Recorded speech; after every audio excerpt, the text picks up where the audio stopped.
Cinema ഒരു പറ്റം പ്രേക്ഷകർ ഇതിനകം കണ്ടു കഴിഞ്ഞതാണ്. അതിനുശേഷമാണ് ഈ 17 സീനുകൾ മുറിച്ചു മാറ്റി പുതിയൊരു സിനിമ വരുന്നത്. പ്രതിഷേധം ഉയർന്നപ്പോൾ അതിനുള്ള വിട്ടുവീഴ്ച നടത്താൻ അണിയറ പ്രവർത്തകർ തയ്യാറായി. മീശ നോവലിലും സംഭവിച്ചത് ഇതുതന്നെയാണ്. അത് സിനിമാ പ്രവർത്തകരുടെ ഒരു കീഴടങ്ങലായി എടുക്കേണ്ടതില്ല.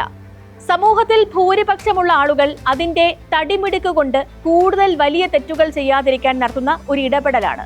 മറ്റൊരു ഗതിയുമില്ലാതെ ചെയ്യുന്നതാണ്. ബാബു ബജ്രംഗി അഥവാ ബാബുഭായ് പട്ടേലായിരുന്നു ഗുജറാത്ത് കലാപത്തിന്റെ മുഖ്യ സൂത്രധാരൻ. നരോദ പാട്ടിയ കൂട്ടക്കൊലയിൽ ജീവപര്യന്തം ശിക്ഷിക്കപ്പെട്ടയാളാണത്. ആ ബാബുഭായിയെ ഓർമ്മിപ്പിച്ച് ബാബ ബജ്രംഗി എന്നായിരുന്നു സിനിമയിലെ മുഖ്യ വില്ലന്റെ പേര്. ആ പേര് മാറ്റുന്നു എന്നതാണ് ഒന്നാമത്തെ വെട്ടിമാറ്റം. പിന്നെ വെട്ടിമാറ്റുന്നത് ഗോദ്ര ഗുജറാത്ത് കലാപങ്ങളെ നേരിട്ട് പരാമർശിക്കുന്ന ഭാഗങ്ങളാണ്. ഗർഭിണിയെ ഉപദ്രവിക്കുന്ന രംഗവും വെട്ടിമാറ്റും.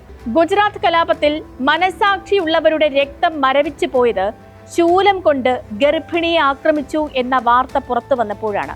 അന്വേഷണ കമ്മീഷനുകൾക്ക് മുന്നിൽ സാക്ഷികൾ ഇത്തരത്തിൽ മൊഴികൾ നൽകുകയും ചെയ്തു. ആ ഒരു രംഗമാണ് 4-5 ദിവസത്തിനു ശേഷം സിനിമയിൽ നിന്നും നീക്കം ചെയ്യുന്നത്. മുസ്ലിങ്ങൾക്ക് അഭയം കൊടുക്കുന്ന രാജകുടുംബാംഗത്തെ കൊല്ലുന്ന രംഗവും എടുത്തുമാറ്റും. കലാപത്തിനിടയിൽ ജാതി പറഞ്ഞു നടത്തിയ അധിക്ഷേപങ്ങളുമുണ്ട്.